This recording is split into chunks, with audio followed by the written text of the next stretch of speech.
What happens when the preload force decreases? If the preload force of a screw connection decreases, functional failure and consequential damage may occur. Dynamic influences such as vibrations, embedding, creeping, and relaxation processes can gradually reduce the preload force, often without being noticed. The Juncker test, according to DIN 65151, added in the railway industry by DIN 250214, clearly demonstrates whether a securing element is capable of maintaining the clamping force under dynamic transverse loading, or whether a safety-critical loss of preload occurs. In the first test step, an unsecured screw connection is tightened to the specified preload force in the reference test and marked. After only a few hundred load cycles, the typical risk becomes visible.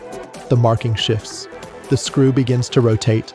The clamping force collapses. According to the standardized failure criterion, the test is considered failed when the connection loosens between 200 and 400 load cycles.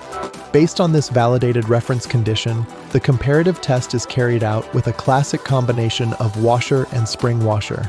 Despite the apparent securing effect, the preload force decreases significantly after only 500 load cycles. The connection, therefore, does not pass the Juncker test.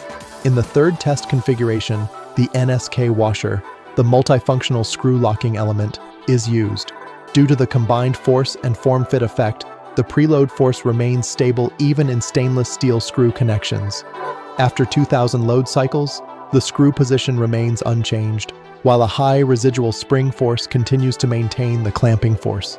Maintaining the clamping force is not only desirable, it is a fundamental requirement for a screw connection to reliably fulfill its safety-relevant function.